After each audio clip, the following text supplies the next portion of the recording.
My name is Matt Alt, and I am crazy about Japanese robots.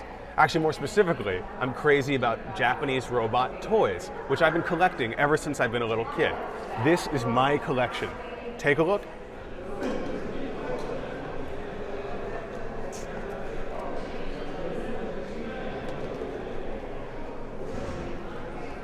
This right here is Mazinger Z. He is the very, very first Jumbo Machinder toy that was ever sold in 1973 in Japan. Now this toy created such a sensation that it started off a huge fad for robot toys that really hasn't stopped in Japan even to this very day. So let's take a look at what is a Jumbo Machinder. First of all, they're made of hollow plastic, a kind of plastic called polyethylene. If you flick it, it's very hard. It's the same type of material they use to make shampoo bottles. Another characteristic of Jumbo Machinders is they shoot little missiles, just like this. This is a classic Popey Jumbo Machinder missile. Popey is the company that actually made the first one of these toys. When it became very popular in 1973, a lot of other companies started making them as well. And now there's dozens and dozens of them. Some people think there's as many as 70 or 80, but nobody's really sure. Let's take a look at some. This toy actually isn't a robot. You might be familiar with him. His name's Godzilla. He's a giant monster that attacks Tokyo in all sorts of Japanese movies. Now this guy is interesting because he's got a talking mechanism. If you pull this string right here, he'll talk. Unfortunately, it's kind of old, so it doesn't sound very good, but here we go.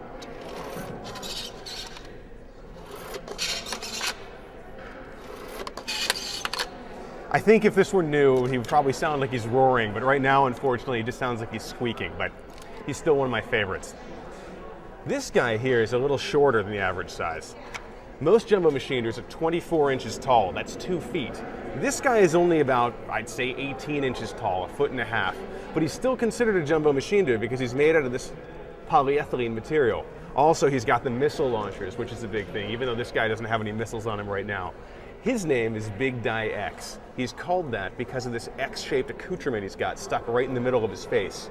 This wasn't from an animated show, but rather a live-action series that debuted early 1980s. This guy here is named Aura Battler Dunbine, and he was the star of a show of the exact same name. And this toy is quite interesting because, as you can see here, it's one of the few Jumbo toys that actually has a pilot. He's got an action figure that sits in there. And what we can do is, we can pull this, you can actually take him out. There he is. That's the guy who drives this giant robot. Now, in this particular animated series, these aren't exactly robots. They're kind of insects that are melded together with robot mechanical parts. People use them to fight battles with one another. Now, these three guys all go together. They're from a series called Geta Robo G. And this series aired in Japan in 1976. And it was actually the sequel to another show that had a similar title. It was called just Geta Robo, but this is Geta Robo G. Now, all three of these robots actually represent the exact same machine. They're different combinations of the three spaceships that form together to make these guys. This guy's named Poseidon. He's optimized for underwater missions. Poseidon's great, because look at this. Poseidon has these air puff activated missile launchers on his back. So if we press this, it's going to shoot right up in the air. You ready? 1, 2, 3. There he goes. Whoa. It's the only toy the only Jumbo toy that has that feature that I know of. He's also cool because look at this. Look at this. His legs fold up to make him just as tall as the other guys. But when the going gets tough, these little tank treads fold down and he can drive around on the ground. You can see he's got little wheels on the bottom here, but they're supposed to be tank treads in the show. This guy's name is Geta Dragon, and he's supposed to be the guy who flies around in the air on the TV show. So he's got this kind of wing-shaped thing on the back here. His signature weapon are these spinning blades of destruction on his forearms. And he's got this really interesting head. It's kind of like a Statue of Liberty sort of thing going on in bright red.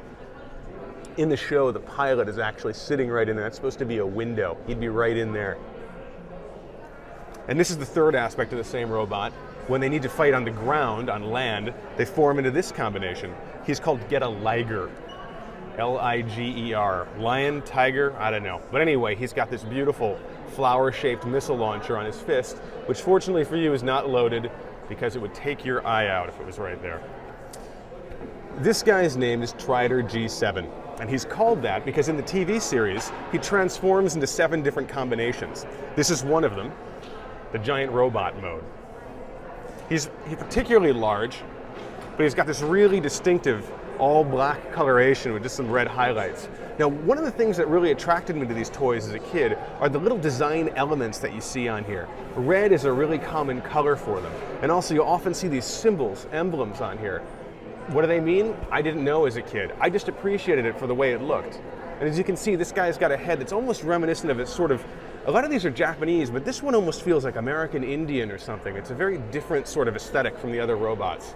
The helmet here has these fins that are very evocative of a Japanese samurai helmet, and that's something you see a lot in these toys. They're based on traditional warriors, samurai, Incans, Aztecs, traditional warrior cultures where you see this sort of design elements going on. This guy is named Zaku, and he's the bad guy from an animated series called Mobile Suit Gundam. Now, Mobile Suit Gundam first aired in Japan in 1979 as an animated series, and it basically changed the face of Japanese animation. Even today, it's one of the most popular Japanese animated shows in existence. It basically made it cool for adults and teenagers to like giant robots because the plot was aimed at a much older audience than the general giant robot TV show. All of these other ones were aimed at little kids, sometimes really little kids, but this show was aimed at young adults, and even today remains popular. And you can see he's got quite a different design aesthetic from the other robots. The weapon he's holding here, this bazooka, is very realistic looking. He's supposed to look like a walking tank or other weapon. In the show, the pilot sits right here in the chest and drives him around. They use him for fighting in space and in all sorts of places. Check it out if you get a chance. Now this guy here is named Godzilla. He's really interesting because he's got this asymmetrical color combination here. His feet are yellow and blue. Now, a lot of times, robots are designed to have a very symmetrical color scheme. They're supposed to look mechanical. They're supposed to look like they walked out of a factory. But this guy has a very different sort of feel. In the show, his legs and his torso actually decouple from one another and turn into their own individual robots. Now, on these big plastic jumbo Machinder toys, you don't have those kind of complicated mechanisms because the sales point was just how big they were, their physical size. So if you got a smaller version of this toy back in the 80s when the show aired, it might transform into a different form. But this guy, his main thing is that he's just big. It's sheer presence. Once again, if you look at the helmet here, his head, very evocative of kind of a samurai motif. These horns here, designed to look very sharp and very strong. And his expression, there's no face really, just this kind of face plate. So it gives him this sort of menacing look that was really attractive, I think, to a lot of kids at the time. The main thing is strength. It's all about strength. This is Mazinger Z, who we talked about a little earlier. As you can see here, Mazinger's got a detachable wing that fits on his back with these jet engines here.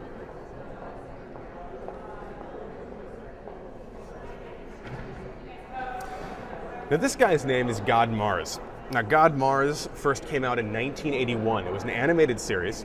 And in the show, his arms, body, and legs all transformed into different little robots that would all fight on their own. And then when the going got rough, they would combine into this big guy and take down the bad guy together. It's all about teamwork. It's kind of like the Power Rangers that way, which is a show you might be familiar with because it's been on in America before.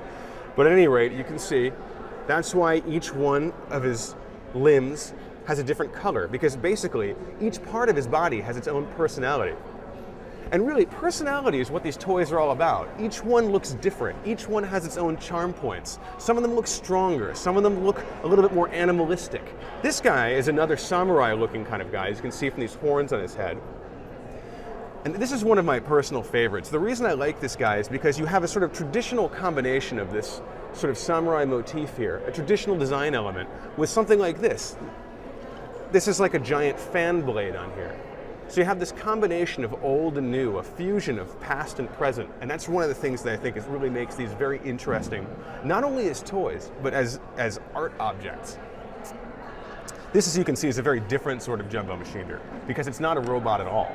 It's actually a dragon. And if you look at his face, very evocative of the Asian sort of dragons you might see at a Chinese New Year's celebration or other sort of festival like that. Once again, you have this combination of traditional Asian elements with what's obviously a high-tech and modern aesthetic. That sort of design is what the Japanese really excel at, and this is one of the reasons that I became interested in these toys in the first place. Now this guy also has a little trick up his sleeve. There's a little button on his back right here that says push in Japanese. Now if you push it, this flips up. And inside, there's a little handle. You can put this handle here, it actually threads through like this. And if you're a little kid, a really little kid, you can sit on this and ride him around. Not recommended if you weigh over about 30 pounds, but fun if you're a little kid. Also, he's got this great accordion-like neck. Look at this kind of accordion-like material here. This use of different types of materials and colors and design styles is really typical of these Jumbo Machinder toys, and something that I think not only I, but the collectors of these toys really love. Now this guy's name is Guyking. In the show, he transforms into a giant dragon skull. Now, as luck would have it, this toy does too, and I'm going to transform him for you right now. First we take off his wing, then we take off his head, and then we take off his arms, just like this. They rotate around, they pull off, and there you have it. Giant skull, samurai skull, look at that. This guy also has a fun feature that I like a lot. Whoops. Can take these missiles out, and you can put them into his eye sockets like this. Fit him in there. Fit him in there. There we go. But that one doesn't want to go. But at any rate, they're supposed to be able to fit in there, and you press a button and they shoot out.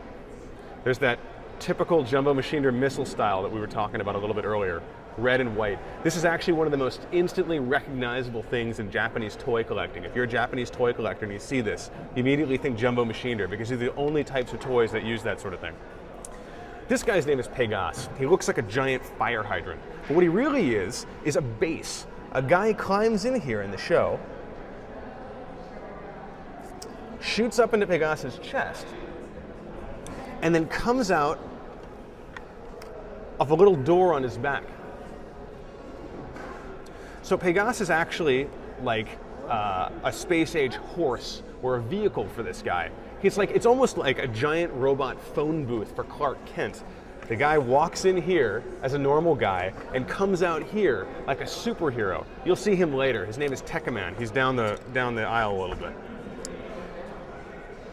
This one's one of my all-time favorites. His name is Dengard Ace. And ever since I was a kid, I always loved this design. Why? I don't know. It's all about passion. It's just what you like. And really, there's something about this that's always spoken to me. It was designed for a show called the same name, called Dengard Ace, about a pilot who has to train really hard to learn how to use this robot. Now, in the show, his head actually separates here and turns into a little spaceship, which is why you can see this little, what's supposed to be a window up here. But this is my favorite piece for another reason. I've been looking for it for years and I couldn't find it. Unfortunately, these toys are often really hard to find now, because when they were sold in the 1970s, you can see they're big. Japanese houses aren't as big as American houses, especially in the big cities. And so when the kids grew up a lot of times, they would get thrown away. So the actual numbers of these toys in existence right now is really quite small. And it's very difficult to find them, even if you know what you're looking for. And this is a perfect example. It took me years to find this. Eventually I tracked it down in Japan. I had to go all the way to Japan. I found it at a toy convention, and the person selling it took pity on me when I told him how much I wanted. I didn't have enough money to pay for it at first, but I told him my sob story of how I'd been looking for this for decades. And he finally took pity on me and he sold it to me for a discounted price. It's one of my favorite pieces in my collection. As you can see here, he's actually not in the greatest of shape. The sticker is kind of rotted a little bit here, and you can see this used to be foil, but there's almost like what's rust on here. This comes from the high humidity of wherever it was stored. But even though it's not in the greatest condition, it's still one of my favorite pieces, just because I looked for it for so long to find it. This guy's name is Go Lion. But if you're American, you might know him by his other name, which is Voltron. This was from an animated series that was broadcast in America in the 1980s. And in the show, each one of his limbs detaches and turns into a robot lion that's piloted by a human. And once again, when the going gets tough, this team of 5 pilots combines their lions together into this giant robot, which in Japanese is called Go Lion. Go means 5, and there's 1, 2, 3, 4, 5 components to it. In America, it was translated and broadcast as Voltron. It was hugely popular. When I was a kid in the 80s, it was one of the biggest shows on TV. This guy's name is Raideen. Now, Raideen is really interesting, not only for being one of the first Jumbo Machinders, but also because he features an aesthetic that's really quite different from the other Jumbo Machinders in this series. Many of the Jumbos have a very Japanese sort of sensibility to them. Samurai helmets, samurai armor, that sort of thing. But this guy has an almost Egyptian look to him. It looks like he stepped out of the Egyptian desert or something like that. You can see here he's got a giant bow for a weapon, and here's a big shield. But even with that sort of ancient Egypt design sense, it's been kind of recombined with Japanese aesthetics in this to make this giant robot. This guy's name is kind of hard to pronounce. His name is Daitarn 17. Daitarn means Big Iron Man, so his name is Big Iron Man 17. Now in the show, he is basically a giant robot who responds to the commands of a little kid who's wearing a special helmet. And they're kind of a team, they fight crime together. This particular piece actually happens to be a Hong Kong reproduction of the original Japanese. The Japanese one is so hard to find that I actually had to get this Chinese version instead, but it looks just like the Japanese one. This guy's name is Great Mazinger.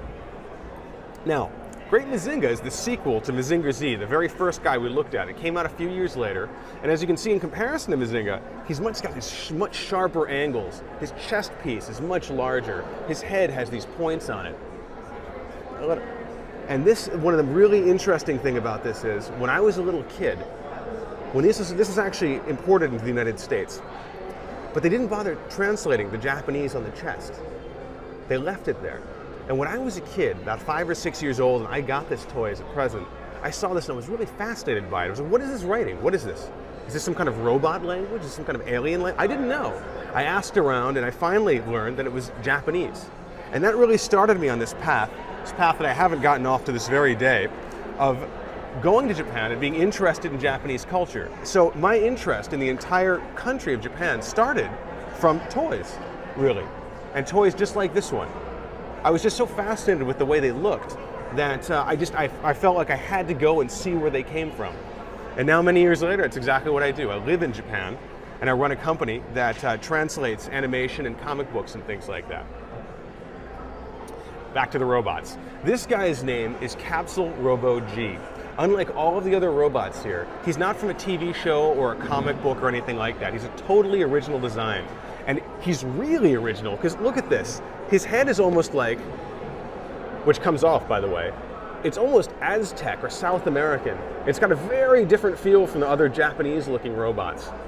Now, this particular toy is designed so the head comes off and you can put a little pilot inside there, but unfortunately, I didn't bring him today, so you can't see him. This guy's name is Giant Gorg. Comes from a TV series, an animated TV series that aired in Japan in the 1980s, and very similar to some of the other robots in here. There isn't a human being inside of him, but rather he responds to the commands of a little boy, and they go off and have adventures together. Now he's got this striking all blue coloration, which you almost never see in these toys. There's very little red.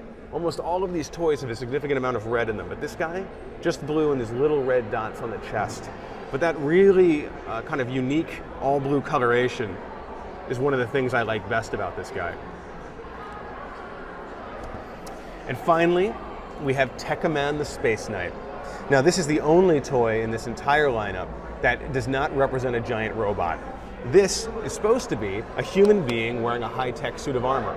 And he comes out of the back of that other robot that we looked at back there called Pegasus. Human walks into that other robot, and he comes out the top looking like this, where he goes into space and he fights, all the sorts of things in space that attack Earth, the usual. Anyway, this guy is great because for some reason, even though he's a human, he's got this button on the back of his head. See this?